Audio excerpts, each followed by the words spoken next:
సరే ఆ 3 రోజుల పాటు నిర్వహిస్తే చూస్తే ఆ డయాస్ మీద ఆర్భాటం బాగా చేశారులే, దానిలో ఏమీ సందేహం లేదు. బాగా డబ్బులున్న రాజకీయ పార్టీ, అధికారంలో ఉన్నటువంటి రాజకీయ పార్టీ కాబట్టి బూతులు, భజనలు, మభ్యపెట్టే మాటలు, కబుర్లు ఇవి కొద్దిగా లోతుగా పరిశీలిస్తే మొత్తం అంతా పెద్ద అభద్రతాభావం చంద్రబాబు నాయుడు గారికి. ఆ అభద్రతాభావం అనేది చాలా స్పష్టంగా కనిపిస్తూ వచ్చింది.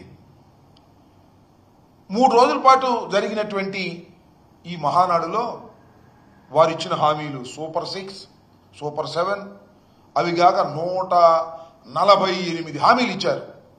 3 రోజుల పాటులో 3 హామీలైనా మేము నెరవేర్చాము అని చెప్పుకునే ధైర్యం లేదు, అని చెప్పుకొని ముందుకెళ్లే పరిస్థితి లేనటువంటి దౌర్భాగ్యమైన పరిస్థితుల్లో ఆర్భాటం చేసి డైవర్ట్ చేసుకునేటువంటి కార్యక్రమాలు చేశారు. తెలంగాణ నుంచి, అక్కడి నుంచి, ఇక్కడి నుంచి కొంతమంది కేతుగాళ్లను, కొంతమంది హాస్యనటుల్ని తీసుకొచ్చి స్కిట్లేసి డైవర్ట్ చేసేటటువంటి పరిస్థితి తెచ్చారు తప్ప సూటిగా ప్రజలకు ఈ సంవత్సరం పాటు మేము ఇది చేశాము అని చెప్పుకున్నటువంటి సందర్భమే 3 రోజులు ఎక్కడ కనిపించవా. రైతు భరోసా అన్నారు. నేను మనవి చేస్తున్నా, చంద్రబాబు నాయుడు గారు రైతు భరోసా కింద సంవత్సరానికి 20,000 రూపాయలు అన్నారు. పోయిన సంవత్సరం ఇవ్వలా, 20,000 రూపాయలు బాకీ రైతుకి. మళ్ళా ఈ సంవత్సరం ఇవ్వాలి, అది ఇవ్వలా. ఈ 40,000 ఎప్పుడు ఇస్తారు అనేది మహానాడులో ఎక్కడ చెప్పలా, చెప్పే ప్రయత్నం కూడా చేయలా. ఇకపోతే అమ్మఒడి, దాన్ని ఏదో తల్లికి వందనం అని పేరు మార్చాడు చంద్రబాబు నాయుడు గారు. మంచిదే, మీ పార్టీ కాబట్టి అధికారంలోకి వచ్చింది, మీరు పేరు మార్చుకున్నారు. ఏమన్నారు మీరు? జగన్మోహన్ రెడ్డి గారు ఒక పిల్లవాడికే ఇస్తున్నాడు ఎంతమంది ఉన్నా, మేము అధికారంలోకి వస్తే ఒక పిల్లవాడు కాదు ఎంతమంది పిల్లలుంటే అంత ఇస్తాం. ఒక పిల్లవాడు ఉంటే 20,000, ఇద్దరుంటే 40,000, ముగ్గురుంటే 60,000, నలుగురుంటే 80,000. ఈ రకంగా పాట పాడారే. మరి గత సంవత్సరం ఏం ఇవ్వలేదే? పోనీ ఈ సంవత్సరం ఇవ్వాలి కదా, ఈ సంవత్సరం ఇచ్చే పరిస్థితి లేదే. ఒక పిల్లవాడు ఉంటే 40,000 ఇవ్వాలి 2 సంవత్సరాలు కలిపి, ఇద్దరుంటే 80,000 ఇవ్వాలి, ముగ్గురుంటే ఈ రకంగా పెంచుకుంటూ ఇవ్వాలి కదా. మరి ఇచ్చేటటువంటి ప్రయత్నం గురించి ఏదో సొల్లు కబుర్లు చెప్పారు తప్ప ఆ పద్ధతి చెప్పలా. ఇస్తాము అని హామీ ఇచ్చారు. చిత్రం ఏంటంటే గతంలో ఇచ్చిన హామీలను నెరవేరుస్తామని హామీ ఇచ్చారు మహానాడులో. ఇప్పుడు నిన్న ప్రజాస్వామ్యంలో ఇది హామీలను నెరవేరుస్తామని హామీ ఇచ్చేటటువంటి కార్యక్రమం చేసినటువంటి ఘనులు చంద్రబాబు నాయుడు గారు, తెలుగుదేశం పార్టీ అని మనవి చేస్తున్నా. ఇక నిరుద్యోగ భృతి 3,000 ఇస్తా ఉన్నారు. గత సంవత్సరం ఎంత ఇవ్వాలండి? 36,000 ఇవ్వాలి, అది పెండింగ్. ఈ సంవత్సరం మరో 36,000. ఈ రెండు ఎప్పుడు ఇస్తారో ఎక్కడ మాట్లాడినటువంటి సందర్భమే లేదు. ఇక ఆడబిడ్డ నిధి 18,000 ఇస్తామన్నారు. ఏడాదిలో 18,000 ఇవ్వాలి, మరొక ఏడాదికి 18,000 ఇవ్వాలి. దీని సంగతి మాట్లాడలేదు. నేను మనవి చేస్తున్నా, పెన్షన్లు 66 లక్షల మందికి మేము పెంచి పెన్షన్లు ఇచ్చాం. మీరేం చేశారు? దాన్ని తగ్గించే కార్యక్రమం చేశారు. అసలు భర్త చనిపోతే ఇమీడియట్ గా భార్యకి ఇచ్చేటటువంటి పద్ధతుల్లో పెన్షన్ ఇచ్చేటువంటి ఘనత వైఎస్ఆర్ కాంగ్రెస్ పార్టీది, జగన్మోహన్ రెడ్డి గారిది. మీరేం చేస్తున్నారని అడుగుతా ఉన్నా. తగ్గించేశారు. పెన్షన్ల సంఖ్య తగ్గించేటటువంటి కార్యక్రమం, కుదించేటటువంటి కార్యక్రమం, ప్రతి సంవత్సరానికి ప్రతి నెలకి కూడా పెన్షన్లు కుదించేటటువంటి కార్యక్రమంలో ఉండి మీరు అన్యాయం చేసేటటువంటి కార్యక్రమం ఇవాళ మీరు చేస్తున్నారు. ఇకపోతే బస్సు, ఉచిత బస్సు, ఉచిత బస్సు లాంటి చిన్న కార్యక్రమాన్ని కూడా చేయలేనటువంటి దౌర్భాగ్యమైన పరిస్థితిలో ఉన్నారు. అదేమంటే చంద్రబాబు నాయుడు గారు మేము అద్భుతం, అమోఘం, వీరులం, కడపలో మేము బ్రహ్మాండమైనటువంటి సభ పెట్టామని ఊరికి డప్పాలు కొట్టుకునేటువంటి కార్యక్రమం చేస్తున్నారు, వీరులు అని చెప్తున్నారు. నేను అడుగుతా ఉన్నా, ఇచ్చిన హామీలను నెరవేర్చని వాళ్ళు వీరులా, సూరులా, హీరోలా? ఇచ్చిన ప్రతి హామీని నిలబెట్టనటువంటి చేసినటువంటి జగన్మోహన్ రెడ్డి గారి హీరోనా, ధీరుడా? ఆలోచించమని మనవి చేస్తున్నా. ప్రజలు ఆలోచన చేయడం స్టార్ట్ అయిపోయింది. చంద్రబాబు నాయుడు గారు అధికారంలోకి వచ్చి హామీలను అమలు చేయని మరుక్షణమే ప్రజలు ఆలోచించడం స్టార్ట్ చేశారు. అయ్యో, అనవసరంగా జగన్మోహన్ రెడ్డి గారు లాంటి వ్యక్తిని, అన్ని హామీలను నెరవేర్చినటువంటి వ్యక్తిని, 99% హామీలను నెరవేర్చినటువంటి వ్యక్తిని మనం పోగొట్టుకున్నాము రాజకీయంగా. అనవసరంగా చంద్రబాబు నాయుడు గారిని అధికారంలోకి తెచ్చుకున్నాము అనేటువంటి పశ్చాత్తాపడుతున్న దశలో ఇవాళ మహానాడు జరిగింది. అది ఆ ఛాయలు చాలా స్పష్టంగా మహానాడులో కనిపిస్తూ వచ్చాయి. ఈ ఏడాది పాలనలో అసలు మీరు సాధించింది ఏంటి?